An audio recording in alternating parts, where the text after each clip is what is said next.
ESG e licenciamento ambiental.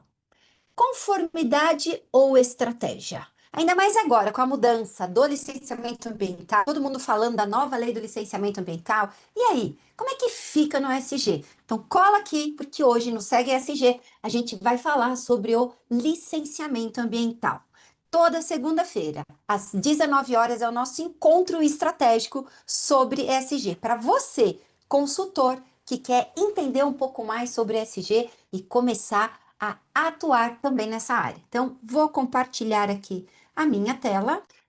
Hoje é a nossa aula 11 e a gente vai falar sobre o ESG e o licenciamento ambiental. Conformidade ou estratégia?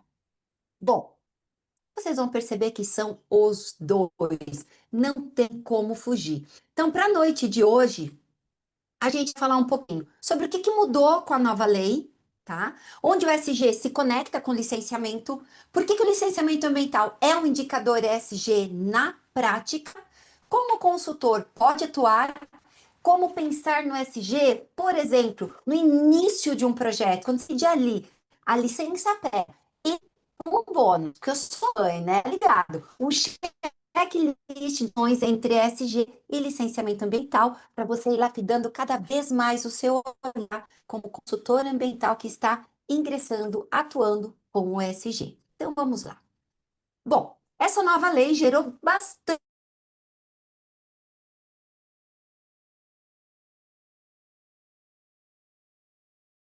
um pouco algumas surpresas, outras ainda torcendo um pouco o nariz, mas o nosso foco aqui não é questionar a lei, e sim entender o ESG quando a gente fala de licenciamento ambiental. Então, de uma forma geral, o que a gente percebeu, né? Ela unifica regras em todo o Brasil. Brasil inteiro já tinha um regramento sobre licenciamento ambiental, mas ela vem aqui para tentar deixar um pouco mais unificado, por igual o entendimento do licenciamento ambiental. Tentar trazer uma padronização maior. Define aqui tipos de licença. Então, agora a gente percebe aqui a existência da licença ambiental especial para determinados casos, é claro, a licença ambiental por adesão e compromisso, a licença ambiental única, a licença de operação corretiva e a tradicional licença prévia, licença de instalação e licença de operação. Como eu falei, o foco nosso hoje não é questionar o que é válido ou não, se é interessante ou não. A licença, a legislação já foi promulgada e agora cabe a nós nos adequarmos à nova legislação. A questão importante é uma lei que ainda prevalece e que cobra do empreendedor o licenciamento ambiental, ok? Então, o que é isso? É um requisito legal, é uma obrigação legal que o empreendedor precisa atender.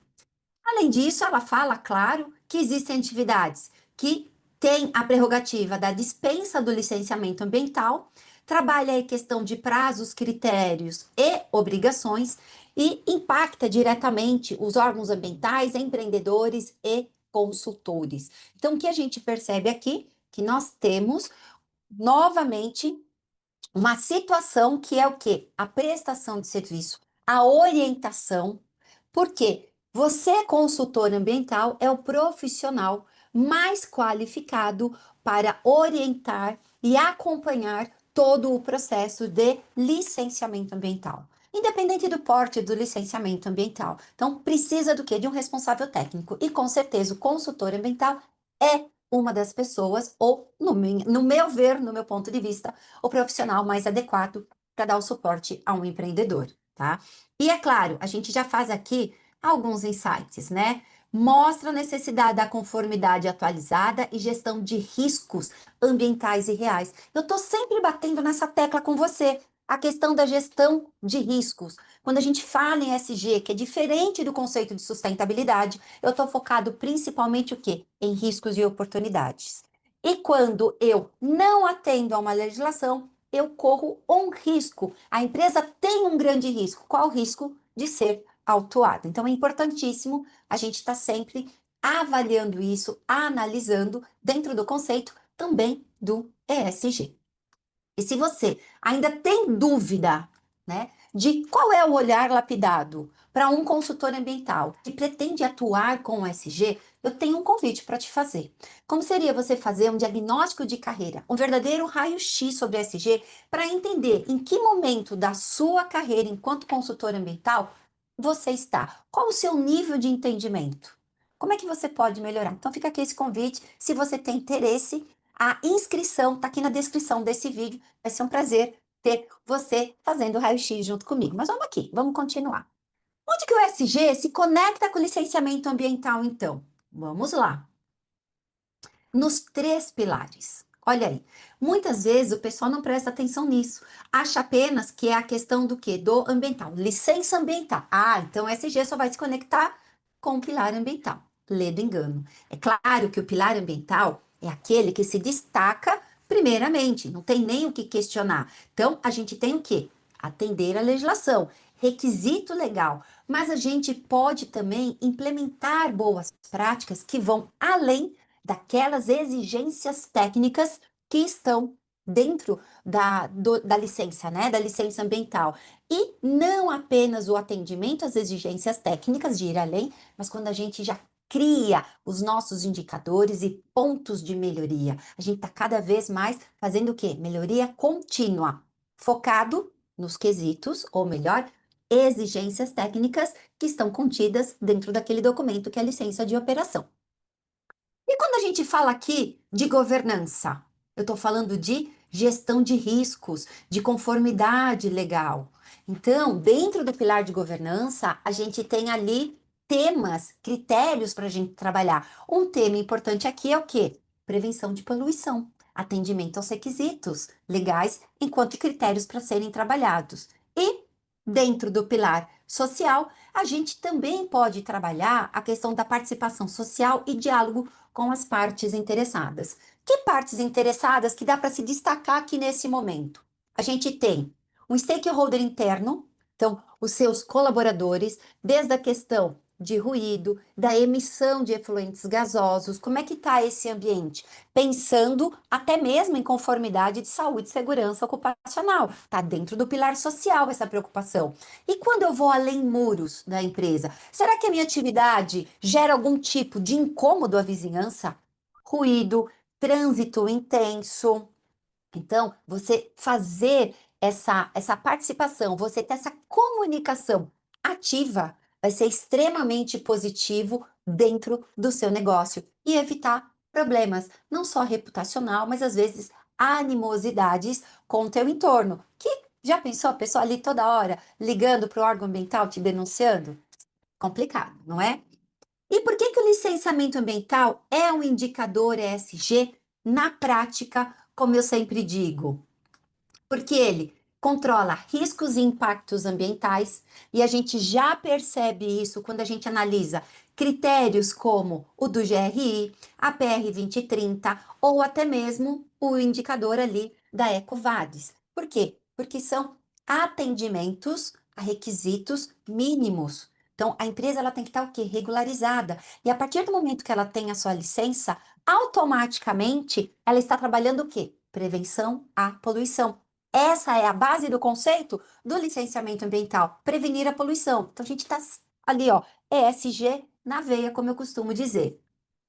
Exige um plano de gestão de resíduos, efluentes, emissões, que são indicadores ESG, indicadores que normalmente a gente vai trabalhar o quê? Metas de melhorias para esses indicadores. Reduzir a geração de resíduo, reduzir a emissão de efluentes, aumentar a tratabilidade de um efluente líquido, por exemplo, aumentar a eficiência do tratamento de um efluente líquido ou de um efluente gasoso. Percebem a ligação direta que tem o licenciamento ambiental e o SG? Documenta uma responsabilidade ambiental, então a gente está falando de transparência e governança. Então, a empresa vai participar de uma licitação ou ela está se qualificando para atender um cliente grande. Minimamente, o que que ela precisa? Alvará de funcionamento, AVCB junto ao Corpo de Bombeiros e a licença de operação junto ao órgão ambiental, seja ele estadual ou municipal. E pode impactar a avaliação ESG para financiamentos, investidores e certificações. Então, eu vou fazer um financiamento no banco. O banco vai me pedir a documentação mínima. Como é que a empresa opera sem a sua licença ambiental? Vai conseguir um financiamento? Claro que não. Por quê? Porque a empresa gera um risco, ok? A mesma coisa, dependendo da atividade, vai fazer um seguro. Não tem nem licença ambiental? Que seguradora que vai fazer o seguro da sua empresa? Nenhuma. Investidor. Quem vai querer investir numa empresa que não tem nem o mínimo da documentação para trabalhar, para estar ali operando? E é claro, qualquer tipo de certificação que a empresa escolha ter, e semana passada, se você não assistiu a aula 10, já fica aqui o convite para você. A gente falou sobre selos e certificações. O mínimo que você precisa é ter a licença de ambiental. Qualquer certificação, qualquer selo ambiental que você esteja aí almejando, vai pedir pelo menos essa documentação. Então, de novo, a gente tem um insight aqui. Não existe ESG sério sem atender a legislação ambiental. E o licenciamento é onde tudo começa. Ou pelo menos deveria começar. Então, a gente já percebe que algumas empresas não têm, e é por isso que aqui na legislação a gente já vê lá aqui, ó, licença de operação corretiva, certo? Que o que alguns municípios faziam? Era o que a gente chamava de LPIO, ou seja, você já emitia todas as licenças de uma tacada só. Então, existe sim a possibilidade de você estar sempre fazendo uma correção, né? Arrumar aí os eixos. E continuando aqui, como que o consultor pode atuar então nesse link entre ESG e licenciamento, que é atendimento a requisito, é estratégico, é compulsório, é obrigatório. Então vamos lá. Uma fase um. Qual é essa fase um? Fazer o diagnóstico de conformidade legal. Você pode verificar se o seu cliente possui não só a licença ambiental, mas todas as outras licenças que possam ser pertinentes à atividade dele. Então vamos lá. Licença ambiental, que é o escopo do nosso encontro de hoje. Você pode pedir uma licença sanitária, dependendo da atividade. A licença, até, vou até colocar como licença aqui, né? O auto de vistoria do Corpo de Bombeiros. Você tem também, dependendo dos produtos químicos que essa empresa utiliza, você precisa da licença junto ao Exército, à Polícia Civil, certo? Ou Polícia Federal. Então, perceba aqui que essa fase um ela é extremamente importante, tá? E aí você tem uma fase 2 que é o quê? O acompanhamento e a renovação da licença, ok? Então, o que que vai envolver? Eu preciso fazer correções de rota? O que que são essas correções de rota? Adequar o layout do empreendimento para melhor atender. Eu preciso desenvolver ali uma central de resíduos, organizar o espaço onde eu vou deixar os resíduos, onde eu vou ter o estoque de produtos químicos, por exemplo. Existem ABNTs, normas específicas para esses espaços. Então, você pode fazer o acompanhamento da implantação e depois a renovação da licença, porque, como eu falei, você, consultor ambiental, é o profissional técnico e capacitado para orientar e acompanhar o empreendedor, ok? E a gente tem uma fase 3 também, que é o que? A implantação dos planos exigidos. Então, na licença de operação, vão vir ali exigências técnicas, e não é uma ou duas, é 8, 9, 10, para uma empresa pequena. Se for uma empresa grande que precisa de um EIA-RIMA, por exemplo, você vai ter às vezes 2, 3 páginas de exigências técnicas. Então, fase 3 abre aí uma nova esteira de possibilidades, tá? Então, PGRS, o PCA e outros documentos, como CTF-APP, né? O Cadastro Técnico Federal, junto ao IBAMA. E fase 4 que eu gosto muito, que é transformar essas exigências técnicas em indicadores ESG. Então, por exemplo, um KPI, né, um indicador de redução de resíduos, um indicador de redução do consumo de água, outro indicador, redução do consumo de energia, outro indicador comum também dependendo do tipo da atividade, claro, do estado que você está aí, mas São Paulo, por exemplo, tem um rol de atividades que são obrigadas a fazer o inventário de gases de efeito estufa. Junto com o inventário, a gente vai trabalhar depois o quê? Formas de compensar essas emissões, como reduzir. Então, aí a gente tem também outros indicadores. Isso pensando em licenciamento ambiental, hein? Não estou nem entrando na seara do pilar social e do pilar de governança no nosso encontro de hoje. E como pensar no SG, por exemplo, aquele cara que é redondinho? Ele nem tá, ele tá querendo abrir a empresa, ele tá ali desenvolvendo, né? Vou ampliar o meu empreendimento, vou abrir um empreendimento, vou iniciar do zero e vai fazer certinho, né? Não é igual aquelas pessoas que começam a operar e depois vai regularizar. Como é que eu posso já pensar aqui na fase de licença prévia? Então, vou trazer um exemplo. Uma empresa de logística que precisa de um novo galpão ou ampliar o galpão atual. Então, ele vai fazer toda uma análise, parte de engenharia, parte econômica, isso a gente não vai entrar no mérito agora. Mas, o que eu posso fazer para já pensar em indicadores ESG? Posso trabalhar aqui com o telhado verde. O telhado verde, além de ser positivo, ele vai trazer mais conforto térmico. Eu tendo conforto térmico, a tendência é eu ter menos problemas com os meus funcionários, menos reclamações, certo? Estou trabalhando qual? Pilar social. Ou eu posso trabalhar de repente num telhado a captação da água de chuva. Então eu já estou trabalhando um tema que é o quê? Recursos hídricos, certo? Olha aí que legal. Uso de telhas translúcidas para melhorar a iluminação. Eu melhoro a iluminação, eu reduzo consumo de energia. Estou lá trabalhando um outro tema, eficiência energética. E ventilação cruzada. Eu também posso trabalhar nesse galpão, novamente pensando num conforto térmico, e aí eu consigo trabalhar melhores indicadores. Quando eu vou pesquisar, por exemplo, dentro do pilar social. Então, olha só, eu estou ampliando o meu empreendimento, ou eu estou iniciando, e eu já tenho um olhar de ESG, certo?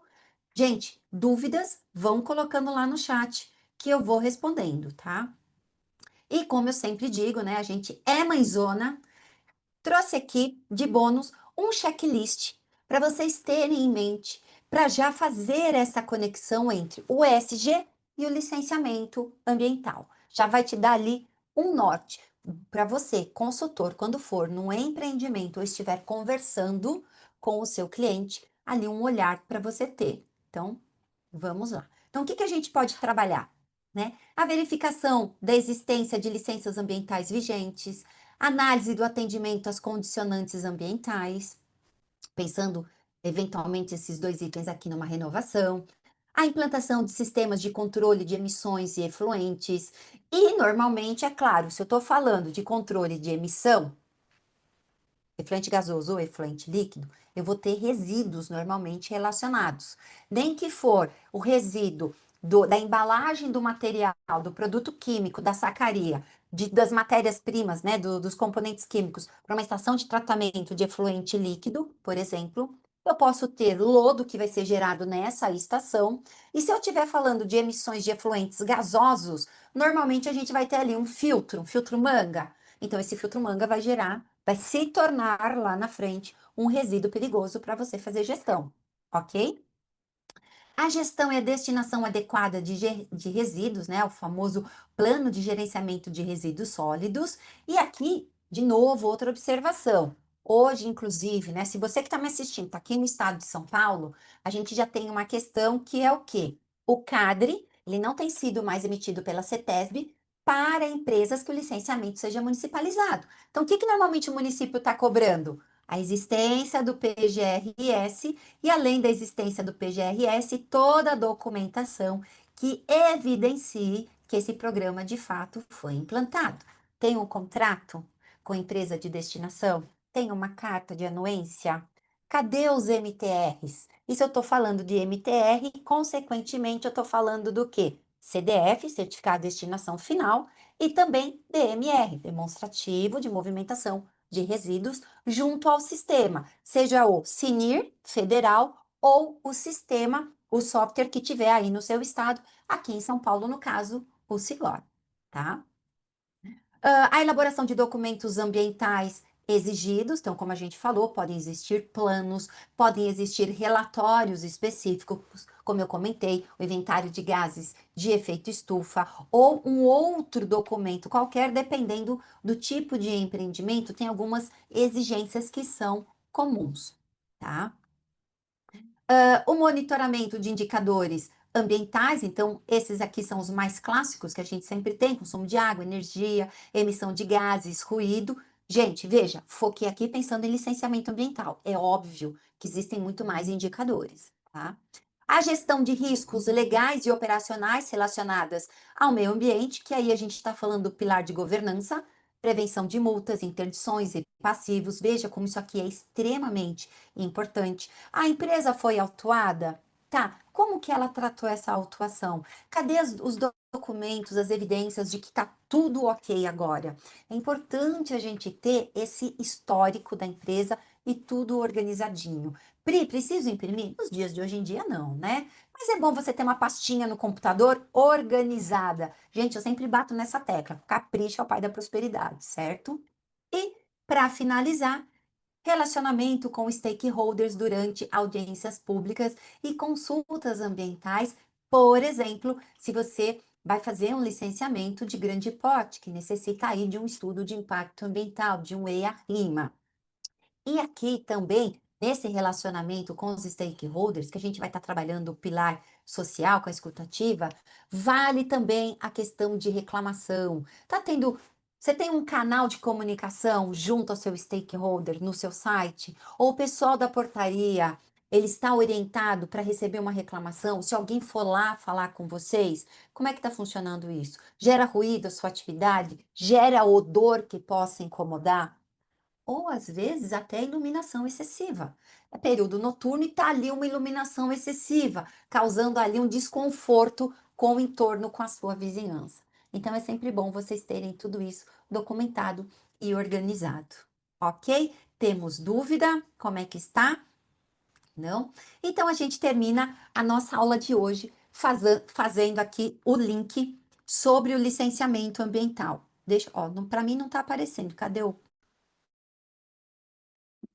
Deixa eu ver. Não, não tem mesmo. Ah, e não se esqueçam, preencham o NPS para mim. O NPS, para quem está aqui ao vivo, já está lá no chat. Para você que está assistindo depois, está aqui na descrição desse vídeo. O NPS é extremamente importante para eu identificar meus pontos de melhoria. Aliás, o que que é isso daqui? O que que eu estou fazendo? Eu estou ouvindo você, stakeholder. Eu estou fazendo exatamente tudo aquilo que eu falo aqui nas nossas aulas, eu também faço. Então, eu quero ouvir vocês e, se tiver um tema que vocês consideram aí relevantes, que vocês têm uma curiosidade, não deixe de pular no NPS, que eu vou ter o maior prazer de montar essa aula específica para você.